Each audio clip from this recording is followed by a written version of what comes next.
Selamat malam semua. Jumpa lagi dengan saya Purna di channel Julung Wangi. Channel yang membawa teman-teman pada pengalaman mistis, supernatural, dan misterius yang sedang terjadi di sekitar kita dan sering kali terlupakan. Pada episode kali ini kita akan berbicara tentang sebuah kisah yang lama terjadi pada sekitar tahun 1980-an. Kisah ini terjadi di kawasan perkampungan pesisir. Perkampungan masyarakat adat. Masyarakat yang berada di kawasan Provinsi Lampung.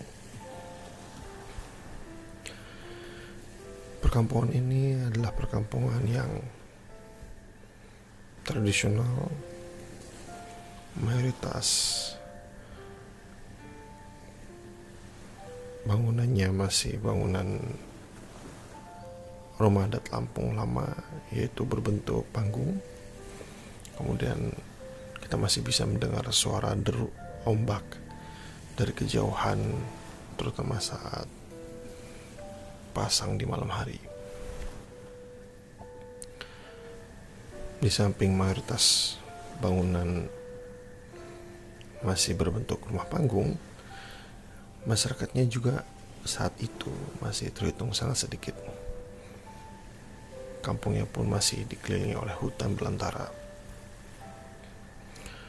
Akses jalan kebanyakan masih tanah dan belum ada listrik di wilayah tersebut. Untuk kendaraan ya masih bisa dihitung. Paling hanya ada sepeda atau paling banter skuter atau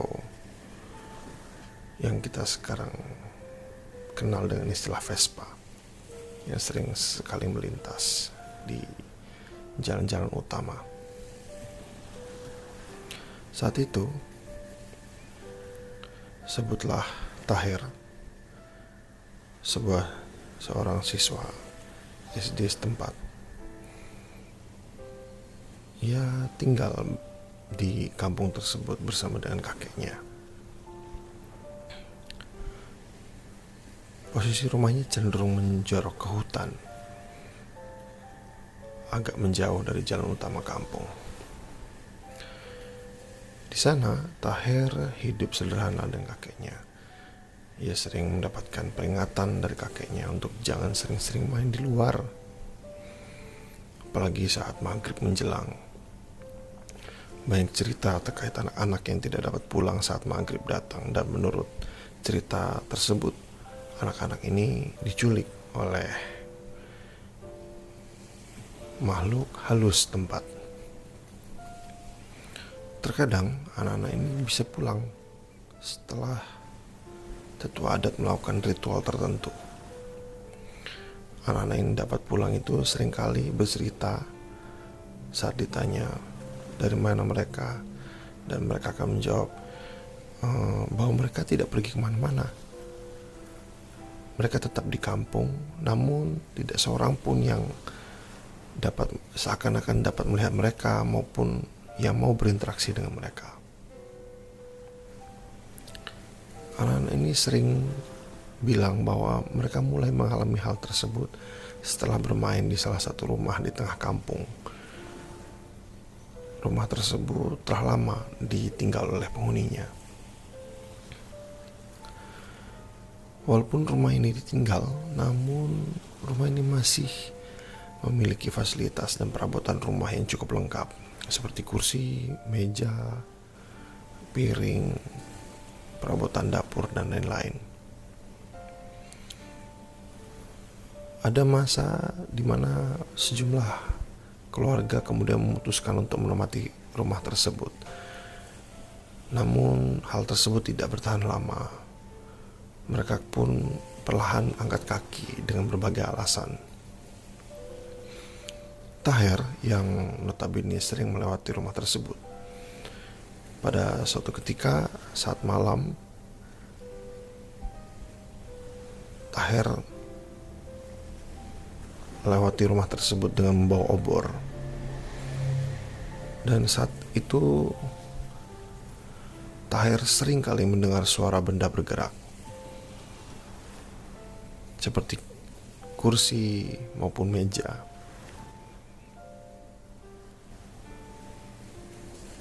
Suara tersebut terdengar karena lantai rumah panggung pada umumnya adalah kayu dan perabotan seperti meja dan kursi pada umumnya dari kayu. Jadi akan ada suara berderit yang sangat khas. Warga setempat juga sering mendengar suara piring-piring kaca pecah. Bukan karena jatuh ke lantai, karena memang lantainya kayu, tapi seperti piring kaca dan keramik yang ditabrakkan dengan piring-piring yang lain. Terlepas dari nuansa kampung yang tenang, gelap di malam hari, banyak kasus dan cerita mistis, warga perlahan berdamai dengan seluruh keanehan tersebut dan berusaha untuk membiasakan diri dengan seluruh pengalaman supernatural yang terjadi sehari-hari. Namun pada suatu malam, Taher yang saat itu sedang tidur terlelap di dalam rumahnya, di dalam kelambu, ia terbangun.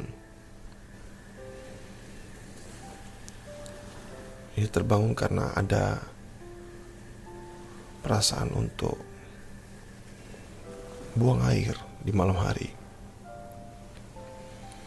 Karena perasaan tersebut tidak tertahan, kemudian dengan penerangan seadanya berupa lampu sentir yang diset redup sehingga tidak mengeluarkan asap, ia pun bergegas ke kamar kakeknya untuk meminta pertolongan. Pertolongan ini maksud adalah minta tolong untuk ditemani buang air di jamban di luar rumah yang letaknya terpisah dari bangunan rumah dan masuk ke dalam hutan. Perlu diingat bahwa ini 1980 dan settingnya juga berada di pedalaman kampung. Jadi sebagaimana tradisi di masa itu, jamban atau toilet pada umumnya memang tidak di dalam rumah. Jamban yang kita maksud ini berbentuk papan kayu persegi. Kemudian di bagian bawah terdapat galian tanah menyerupai septic tank, tempat pembuangan tinja, dan pada bagian tengah papan kayu tersebut terdapat lubang tempat masuknya tinja yang kemudian jatuh ke dalam lubang galian tersebut.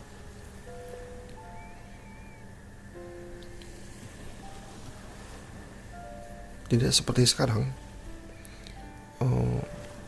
tidak ada selang atau air atau keran yang bisa digunakan. Jadi bagi yang ingin menggunakan jamban tersebut maka harus membawa ember yang diambil dari sumur setempat, yang kemudian airnya digunakan untuk bersih-bersih pasca buang air.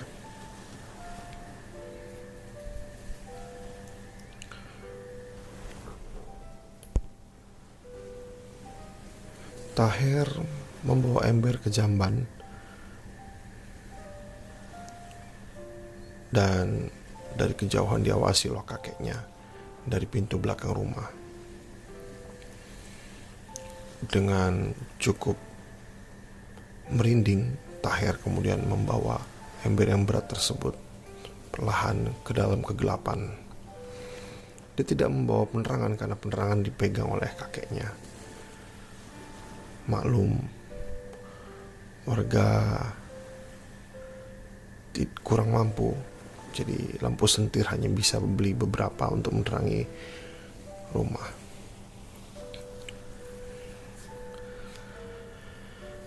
Saat proses buang air berlangsung, perlahan Tahir mendengar suara.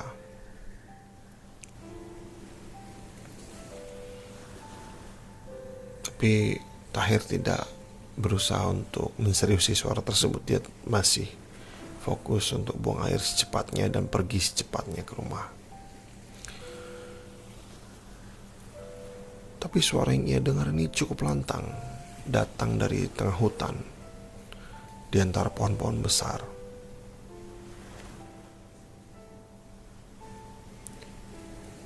Suara yang ia dengar ini suara tawa. Hi, hi, hi.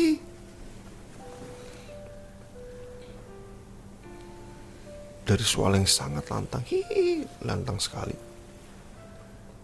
Kemudian perlahan suara tersebut mengecil.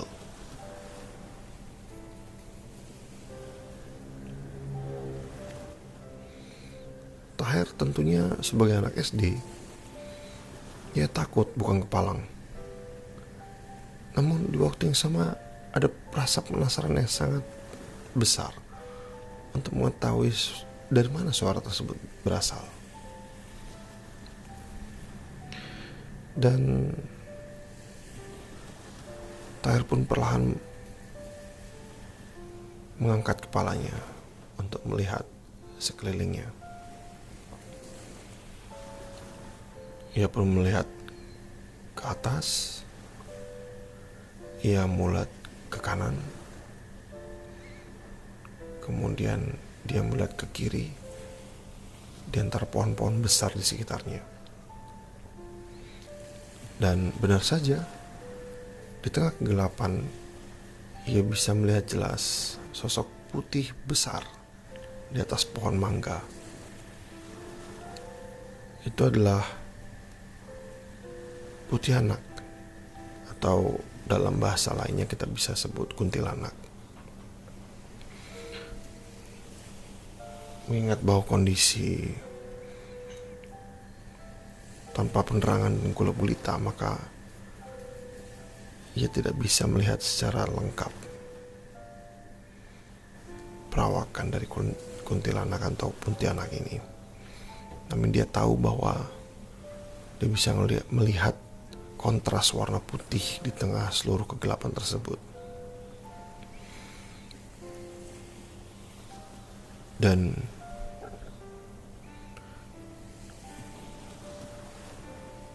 Tahir hanya bisa merunduk saat dia melihat sosok putih anak ini. Menunduk untuk beberapa lama. Tidak lama, mungkin tidak lebih dari semenit. Dia hanya berharap bahwa putih anak ini akan segera pergi. Warga lokal percaya bahwa posisi putih anak atau kuntilanak dapat diperkirakan dari lantangnya suara yang dikeluarkan oleh putih anak. Semakin lantang suara tersebut, maka makin jauh pula kuntilanak. Namun semakin kecil suaranya, semakin dekat ia.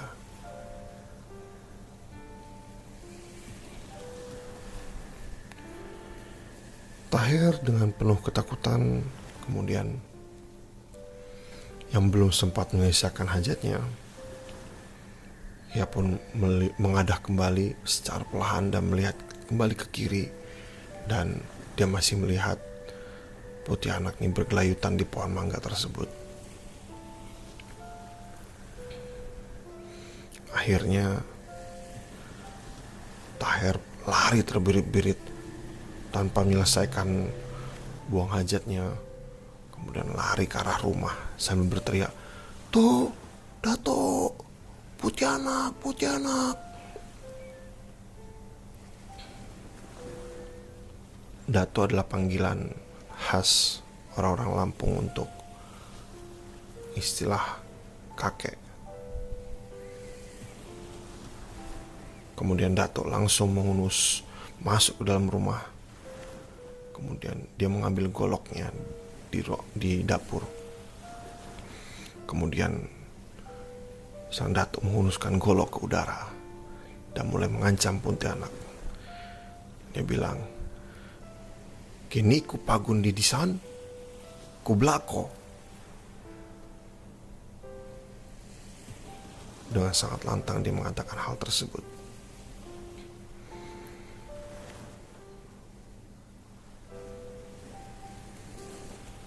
Arti dari kalimat tersebut adalah, kalau kamu masih di sini, saya habisi kamu. Ucap dari datuk tersebut.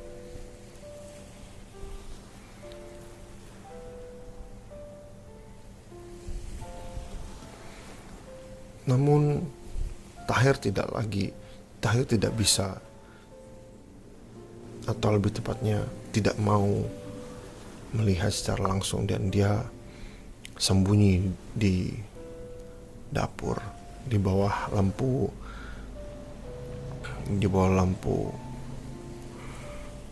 yang redup dari sentir di rumah. Setelah beberapa kali datuk menghunuskan goloknya tersebut, sambil melihat dari kejauhan, sosok Pontianak pun perlahan menghilang.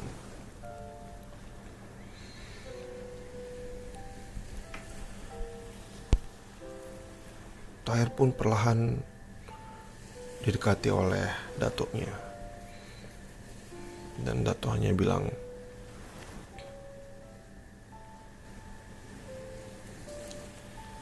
"Selesaikan dulu buang hajatmu, baru nanti tidur bersama kakek atau datuk."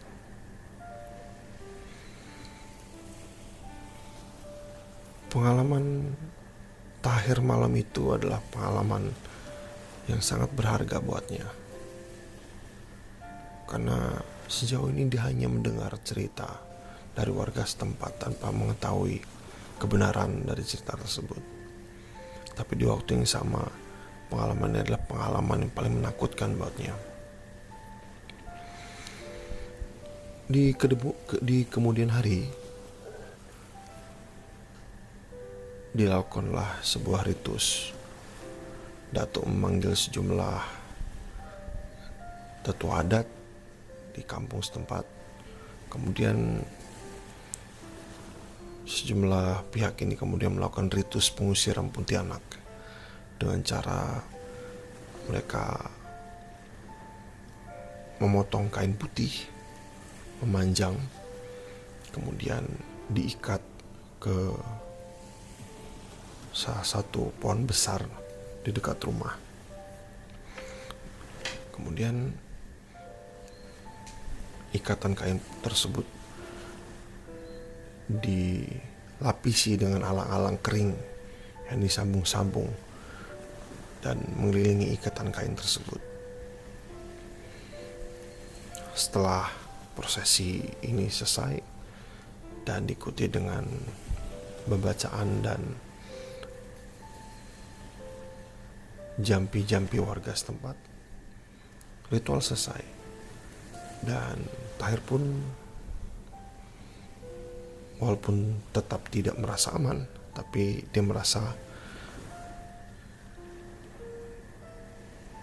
lebih jarang bertemu dengan makhluk halus setelah kasus ini terjadi.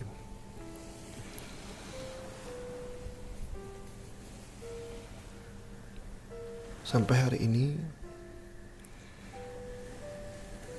masih ada sejumlah kampung-kampung asli, kampung-kampung adat di Lampung yang masih memiliki cerita-cerita lokal terkait dengan Pontianak. Tapi kita akan melanjutkan cerita-cerita tersebut pada sesi selanjutnya. Karena itu, jangan lupa untuk like, komen, subscribe, dan share karya kami sehingga kami bisa tetap melanjutkan produksi kreatif untuk membuat konten-konten selanjutnya. Saya Purna, terima kasih telah mengikuti cerita singkat ini. Sampai jumpa di cerita singkat selanjutnya. Selamat malam.